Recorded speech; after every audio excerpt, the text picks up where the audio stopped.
Hello, my name is Andy Versosa. I'm the Executive Director of Stanley-Whitman House. Today is January 6, 2021, and I'm here with Beth Caruso, author of One of Windsor and The Salty Rose. I have invited Beth to come to Stanley-Whitman House as part of the observation or the observance of the 358th anniversary of the hanging of Mary Barnes of Farmington. We are going to be presenting three presentations that will air within days, and then on January 25th, 2021 at 7 p.m. we will have a panel discussion with Beth Caruso, Tony Grigo, and Virginia Woolf. Beth, welcome to Stanley-Whitman House. Thank you. And now that we have the introductions out of the way, let's talk about witchcraft in colonial Connecticut, 17th century Connecticut. And let us hear about your being an author of historical fiction and about your two books. Sure. Well, I am an author. I write about the Connecticut Witch Trials in these two books, One of Windsor and The Salty Rose. I'm also co-founder of the Facebook page, CT Witch Memorial. Participation in all of these things is to raise awareness about the Connecticut Witch Trials. And we were fortunate to have Tony Grigo just an hour or so ago here. So he's one of your co-founders. Yes. You may be wondering why use historical fiction to raise awareness about the Connecticut Witch Trials and convey these stories. And I would like people to know that, firstly, there is very little information about the Connecticut Witch Trials, and there are many, many gaps that need to be filled in. So what better way to do that than through a historical novel? Secondly, it's important to help people be transported back in time and really experience firsthand the plethora of reasons why these trials happened, to experience the environment, the society, the religion, all the elements that came together to create a climate of fear which allowed for these witch trials to take place. So you address this by focusing on the accused and the accusers. Yes, absolutely. Both of them, as well as the larger society, as well as the religion of the time. Which would have been, they were Puritans. They were Puritans. They had a very fatalistic religion where very few were chosen to go to heaven. And they didn't know most of their lives who was going and who wasn't.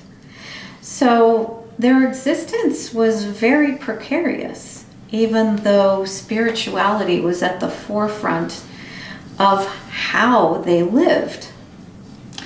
So when we're thinking about these early settlers, English settlers, and they came over from England, and there was about 300 years of witchcraft persecutions that were happening in Europe, or in England, certainly, before they came here. So how did they bring that with them? Like, how did that all happen? Well, of course, none of us can escape the culture and the environment that we grew up in. As you said, this was something that was commonplace for them, thinking that witches were in their world who caused horrible things to happen in their lives. And pretty much everyone believed that witches were around. Even some of the people who wanted to stop the witch trials. Certainly, the belief in witches is prevalent in both my novels because it was prevalent during those times. What we find is that if you're constantly thinking about the devil and witches being among you who are aligned with the devil, then you will find reasons to point the finger at others and come up with culprits to blame for things that happen that you don't understand in your own life. There was probably a lot of things that people did not understand that was going on in those times. When we think of how we explain things, we have a reliance on explaining things through science. So what are your thoughts about how people understood the world, the natural world, and the world around them? So you're asking me what was different about now and then, because now we have science, and back then they didn't have science. They were actually at the cusp of the Age of Enlightenment. And there were a few settlers at the time, namely one, John Winthrop Jr., who was an alchemist, who dabbled in the beginnings of early science, early chemistry. But by and large, they didn't have that. They relied on their superstitions. They relied on what they learned in their churches to figure out what was happening in their lives. But you see, even today, even with science, people are still very superstitious. People still rely on rumors that they hear from others for information. So even though we do have science, things haven't actually changed that much. And is this something that you're addressing in your books, or that is used in your books? Well, in The Salty Rose, I do talk about John Winthrop Jr. and how by learning about the beginnings of science and by doing experiments, he realized that women and men who were accused of witchcraft could not have possibly been responsible for the things that they were being accused of. And consequently, even though he did believe that there were witches, he did not believe that the people in Connecticut who were accused of witchcraft were actually witches.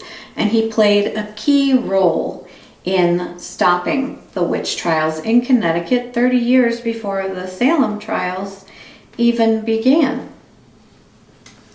In my other book, One of Windsor, which I'm going to read a passage for you from that.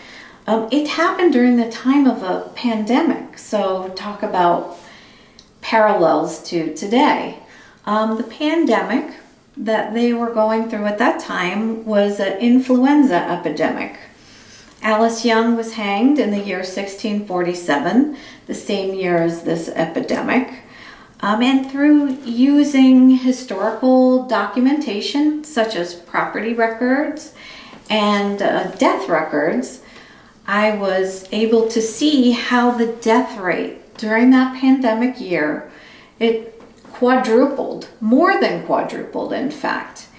And it caused the deaths of many young children, the deaths of family members of important people in the town, and in fact caused a cluster of deaths on Backer Row where Alice Young lived. Very interesting, drawing those parallels. So I'm going to ask, if you'd like, this might be a good time for you to do one of your readings, and then I'm sure we'll have some things to say about them. You'll have commentary. Sure, I'd love to. So let me start with One of Windsor then, since I might read along if that's okay. Sure. What page are you on? Go to page 177. I'm going to start towards the bottom. Sure. What year did this book come out? This came out in 2015. Okay, thank you. So, the pestilence kept spreading throughout Backer Row. The illness had become too rampant in the village, like an untamed wild horse, for which there were no reins. The announcements of the passing of loved ones melded together into days of endless grief. A makeshift morgue on the edge of the burying ground held the dead bodies together in the long embrace of death and winter until the ground was no longer frozen and burials could be made. Most families were affected in some way. One of the Hoyt boys died, as did Ann Porter, the wife of the prosperous colony official John Porter, and sister of Mary Loomis, Joseph Loomis's wife. Week after week, people heard the names of the next victims. John Horton passed on at the end of winter. Susanna Hannum died toward the end of the same week. The illness took pity on no one. Bray Rossiter, who was also the first town recorder and doctor, continued to write down names in his book of records. The child of George Phelps died. The child of Anthony Hawkins died, with no seeming end in sight. One overcast and dreary day, as Alice was preparing to tend to the sick, she realized that illness had depleted most of her herbal stores. Her cures had helped many Windsor neighbors, but she still needed many more. Unfortunately, what she could gather at this time of year was very limited and consisted principally of barks and superficial roots of saplings. Her usual supply of pickled elderberries and yarrow had run out. The herbs and simples most needed at this time had already saved the lives of others. She inquired all over town to see if other women had extra supplies in their pantries for the medicines she needed most. Most others had used up their supplies or were unwilling to share them, lest they become necessary in their own households, because the dark cloud of death that hovered over the town had still not passed. With her traditional herbal simples depleted, Alice turned to the American herbs that she learned about from Asanushk, her native tutor. In desperation, she went out into the cold with a sharp knife. Her hands bled and cracked as she worked to free medicine from the frozen earth. Eventually, she was able to gather roots of young hemlock saplings. She cut them into pieces and boiled them in beer to make a concoction to bring down fevers. She also used dried Indian sage that she had gathered in the previous summer. With it, she made strong infusions to cure fevers as well. Also in her native apothecary were dried wild geraniums as another remedy for the fever so plaguing her village. Some people began to eye her with suspicion as she came to rely on the Indian physic more and more. They were strange medicines that they had never seen used this much by an English woman. On the Sabbath, the preacher John Warham chastised the congregation. He gave his judgments from the pulpit. Were it not for the sins of this community, God would never have allowed such a scourge to take place. It is the sinfulness and wickedness of those that have not obeyed the Lord at all times that has invited in this menace. It has come to purify the village and humble those that would dare affront the Lord with their lack of respect and their evil ways.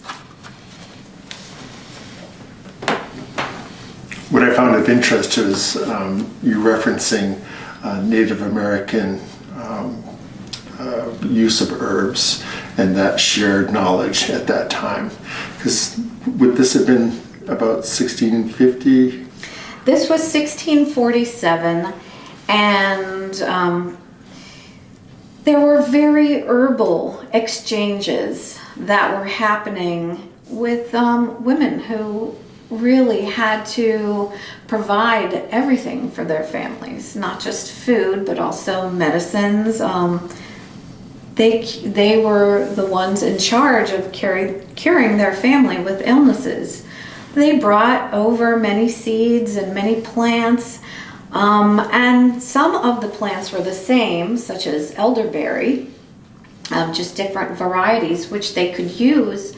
But other herbs they had to learn about, and they did so willingly because they wanted their families to survive. It's interesting, if you look at apothecaries from the 1800s, go through page by page, so many of those remedies were borrowed and taken from Native American healers. You don't hear about it so much because these things happened on a daily basis. Small exchanges between women with friendly natives near their communities. But this had to happen at some point.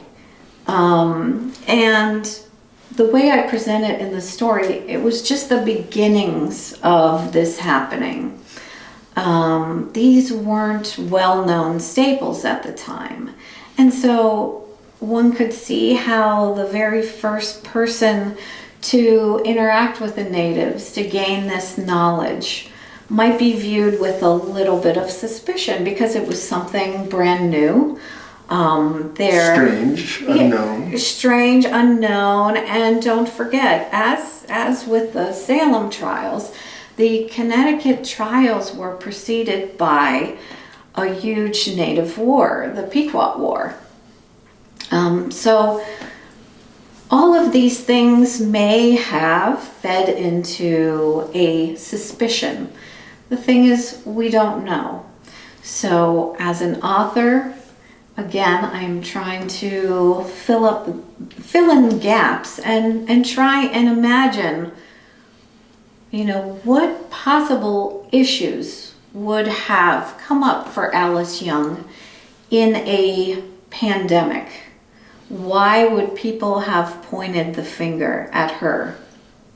So in your creativity, you're drawing on a lot of things that you're researching and some facts. Yes. And then, but you're doing this couched in an understanding of human dynamic, whatever the context was in regards to how people related to one another and who was there in the environment. Yes. And then certainly your understanding of with medicine, certainly with science. Yes, the early understanding of the native environment as it pertained to Native Americans and as it pertained to the wilderness, the vast wilderness, which the Puritans viewed, by the way, as the domain of the devil, right. Something that they had to tame. And they viewed Native Americans with that same narrow-minded perspective. For them, God was order. Yes. And they were godly people, or tried to be godly. And here they were in the New World, which was unknown, and they were going to tame it. Yes, with Native people who were vastly misunderstood. So I wanted to present that contrast in one of Windsor. Well, that's I can't wait to read the whole book instead of bits and pieces. So when you're putting a book like this together, share with us a little bit just the whole scope of of what you're taking in and what you're working from? Well, there's a lot that goes into it. I'm looking at many, many, many layers. I'm looking at the broader society, so I want to know what's going on in not just New England, but for the Salty Rose. It was also in the Dutch colony of New Amsterdam, because during the Hartford Witch Panic, in which Mary Barnes was hanged, there was another woman that was accused of witchcraft, Judith Barlett, and she had originally been in New Amsterdam, which is present-day New York City, the colony of New Netherland, the Dutch colony next door. And her release had to be secured, which is what I talk about in the book. But in order to do that, getting to your original question, I had to research the colony of New Netherland, the colony of New England, look at how they viewed the witch trials. It was something very different in each colony. There were no witches that hanged in New Netherland. That is not something that they did. By contrast, there were many, many people who died for witchcraft crimes in New England. I have to look at the greater events like the wars, the native wars, takeover of New Amsterdam, the relationship with the natives. I had to look deeply at the religion, the way they perceived themselves vis-a-vis what their religion told them, and what their society told them. So there's a broader framework. And then you have to go into the historical records and see what's there and how you can put that into the broader background, and then find out where are the gaps, and look at those gaps and figure out a way to connect, to fill in the gaps, to connect the broader picture that you have, through historical documentation, to create a story that really speaks to the heart of what was going on during these witch trials, and what was going on with people who were suffering and escaping for their lives, and people who were accusing them, and people who were trying to stop the witch trials, to really, as I said before, in a way bring people into a time machine so they can fully experience what was going on. When you do that, when you completely immerse yourself in a book through and can see what they were eating, when they were going to church, what they were being told, the crops they grew, the hardships they had to face, you can truly understand, not just on an intellectual level like you do with historical documentation, but you can go deep into the emotional aspects of these events and understand what people were feeling and how these things could possibly happen. Because we look now and we think, oh, that's so bizarre. How could that ever play out like it did? But if you understand things on a more deeper emotional and spiritual, or from a deeper emotional and spiritual framework, I think you truly can understand a lot more, and it comes to life for you. And that's what I hope to do with these books. What brought you to witchcraft history initially? Well, I have to say Alice Young is the one who made me a writer. I found out about Alice Young after I moved to Windsor, Connecticut, and my neighbor told me, "Did you know that the very first person to hang for witchcraft in New England was from this town?" Of course, I was shocked because I had only heard about the Salem trials. And when I realized that there were Connecticut trials as well, and they took place first, and the first person was from my town where I lived, but nobody knew about it, that really propelled me forward to do work to raise awareness about those trials. Are there themes that you find are important to recognize in the witchcraft trials and in your what engages you? Would it be like, for example, trying to right a wrong, justice? What is it? I feel like historically these victims, mostly women, were kind of swept under the rug. I was surprised in doing research for one of Windsor to realize that the days before and the days after Alice Young's trial, there were very specific historical records. I had assumed that they were all just wiped out because, there's really nothing about her case except for the notation that says Alice Young was hanged May the 26th, 1647 on the inside of the Matthew Grant Diary, which was the old Windsor church record. And a very general notation by John Winthrop Sr. in Massachusetts colony, saying one blank of Windsor arraigned and executed for a witch in Hartford in the spring of 1647. So I just thought it was terrible that these first events that led to much later to the Salem trials, these were the beginning sparks.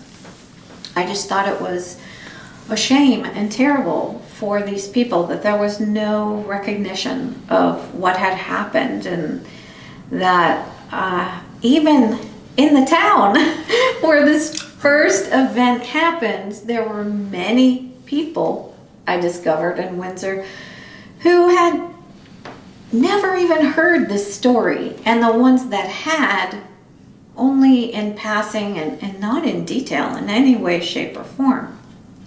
So through your historic novel, you're able to bring things to light that set the record straight, inform more, provide much more context. Yes. Was there anything that you discovered in the process of writing or in the process of putting your book together, or even after your book was published, that you learned that you didn't know before? That, and even others didn't know before, that was just newly brought to light? Well, I would say what I did find out in the process of doing the novel, what I found out later was much more personal, which I'm not going to go into. But what I did discover were that the land records and the death records from the town really paint an epidemiological picture of what happened. And previous historians had thought that her hanging and accusation had to do with the epidemic. But looking at it from an epidemiological point of view, I definitely think it had to do with the epidemic. Like I said, there was a whole cluster of deaths on Backer Row, right next door to Alice Young. And this would have been smallpox, or what was They think it's an influenza epidemic. Okay. That's and she had one daughter who survived Her daughter wasn't, part of the death statistics. Her daughter was even later accused of witchcraft herself in Springfield, Massachusetts, which shows the stigma that could be left behind for families when they had a loved one who was accused or hanged later on. So when you talk about the stigma and descendants, I know that you're involved with the Connecticut Witch Memorial Facebook page. Yes. With your other co-founder, Tony Grigo. Can you talk a little bit about that? Sure. Tony and I decided to create the Facebook page Connecticut Witch Memorial, CT Witch Memorial, in order to give descendants a place to go to learn about the stories of their ancestors who either suffered or died during the Connecticut Witch Trials. In Connecticut, unfortunately, there is no memorial. These victims do not have gravestones that people can go to. There is not even a museum exhibition that talks in detail about the Connecticut Witch Trials. And there are occasionally random events that talk about the trials. For example, Virginia Woolf, who is also going to be on our panel. We promoted her events. We want to be a warehouse to make people aware of events that they can go to learn about the trials. But ultimately, our goal is not to be needed anymore.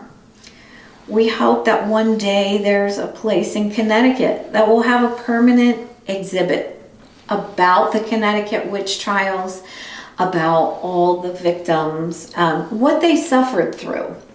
We hope there will be a memorial so that descendants of these victims can go pay their respects, leave a bouquet of flowers, because the people hanged for witchcraft did not have proper burials or graves. So You were essentially erased. yes, they were erased. So we see ourselves as raising awareness about the Connecticut Witch Trials, but we want some more institutional organizations in Connecticut, whether they be museums, whether they be our Connecticut educational system. We want the institutions to play more of a role in educating about the Connecticut Witch Trials. I mean, even in our Connecticut school curriculums, they learn about witch trials, they learn about Salem, they learn nothing about our Connecticut trials, even though they do read The Witch of Blackbird Pond about a fictional witch trial that took place in Wethersfield. But how great would it be if they actually learned about the real trials that took place? The actual people that were accused. The actual and people. of the accusers. Yes, yes. I know that in 2009 there was a great effort that the Stanley-Whitman House, through my predecessor Lisa Johnson, was partly responsible for organizing with the state, and I know that there's a lot of information there. So I know that thanks to my predecessor, there's work that I can look at and refer to, and then meeting you, of course, and Tony and Virginia, or Ginny, there's more to learn, and it's something that I certainly didn't know about when I moved here to Connecticut. I always referenced, when I thought of American witches, I thought of Salem. Exactly. I had no idea that the first person tried and accused and tried and hanged as a witch was from Connecticut. So, some 30 odd years before anything that happened in Salem. So, right. It was shocking to me too, just as shocking. Yeah. So I know we'll have Ginny who will give a presentation much like you did right now, and that Tony had done, and that we'll do a panel on Monday, January 25th, 2021, at 7 p.m. and we'll have the three of you moderate the panel, and we'll talk more in depth. I'm sure that will be something not to be missed. And before we wrap up, is there anything else that you'd like to talk about, or anything else you'd like to read? Or Sure. Let me read you a little passage from The Salty Rose about Judith Barlett. Wonderful. And can I read along with you? Can you let me know what the page is? Sure. And your books are available. I see you have a UPC code, so they must be available on Amazon and different outlets like that? Anywhere they sell books, you can request or order my books. Okay. All right, so this is page 153. I'm going to start towards the bottom. Okay. I hadn't heard from Caspar Barlett or his family for a while. Several years had passed since they moved to Hartford. Occasionally, Caspar or other family members returned to New Amsterdam to visit or to gather goods that they resold for profit in Hartford. The lengthy period of silence disturbed me, and I began to worry, sensing that something was wrong. "What happened? Can you tell me?" I asked frantically. And she's talking to the brother of Judith Barlett. "Marie, I have terrible news. My sister has been arrested for witchcraft in Hartford. Devastated at the false accusations raised against her, my father and mother died suddenly of unknown causes. Such a horrific time for my family. We are in a horrible predicament," he cried, wiping the cold sweat from his forehead. "No, how horrible," I screamed, trying to steady myself against the bar. His words hit me like a lightning bolt. I was in shock, trying to digest the dark news. The tears started to well up and trickle down my cheeks. He looked up at me again and sighed. "I wish I could tell you more, Marie. Physically, my parents were fine, but the sight of their daughter being carted away in chains for witchcraft must have caused unimaginable pain and suffering. But was the shock enough to cause both of their sudden deaths?" I gasped. "What malice lurks in Hartford? The Puritans and their devils. Which one of your sisters was accused of such heresy?" I asked the question, but instantly I saw the one who was shackled. Judith and I were sisters in a strange way. We were both feisty and saucy, too outspoken for the typical New Englander to bear. Puritan elite expected that their godly women should be tame, meek, and obedient wives at their husbands' heels. Judith would never fit that expectation. Judith was taken into custody with others in the neighborhood on the charge of merrymaking with the devil at Christmas time. The young accuser, Ann Cole, a mere girl of 14, is not right in her head. She pretends to be bewitched, mixing in some Dutch words here and there, he said, and paused in numb contemplation. What does the mad girl have against Judith?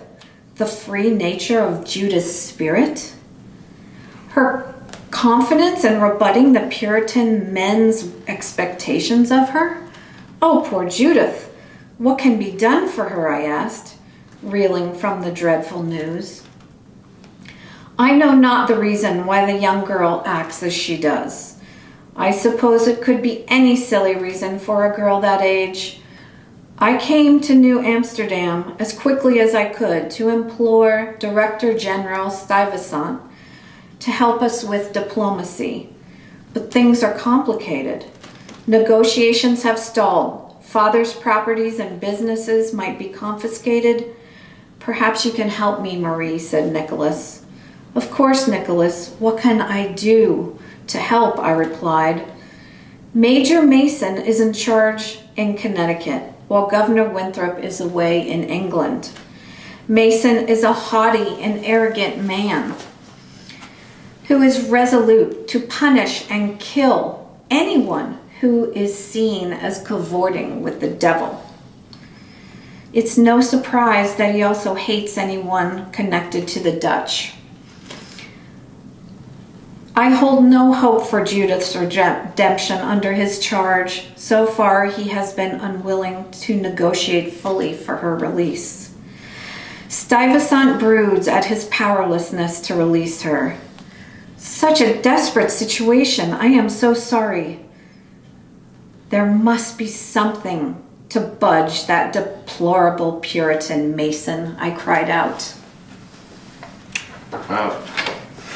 So this really would help people to understand because it puts them back in time. That's the beauty of the historical novel. Exactly. So thank you so much for sharing from both of your novels. You're welcome. And Thank for you. coming here to Stanley-Whitman House and helping us to mark the occasion, the unfortunate occasion of Mary Barnes' hanging on January 25th, 1663, 358 years ago. So we will look forward to having you on the panel. And again, thank you. Is there anything you'd like to say before we end? I just hope that descendants of all these people hanged, and I know the focus is Mary Barnes, will find some comfort in us acknowledging these victims and what happened to them.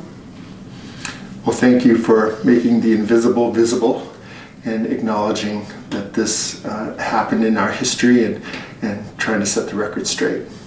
Absolutely. Thank you. Thank you so much. And thank you, and we look forward to seeing you on our panel that we'll be having on January 25th, which will be Monday, and that will be with our guests Beth Caruso, Tony Grieco, and Ginny Wolf. Thank you.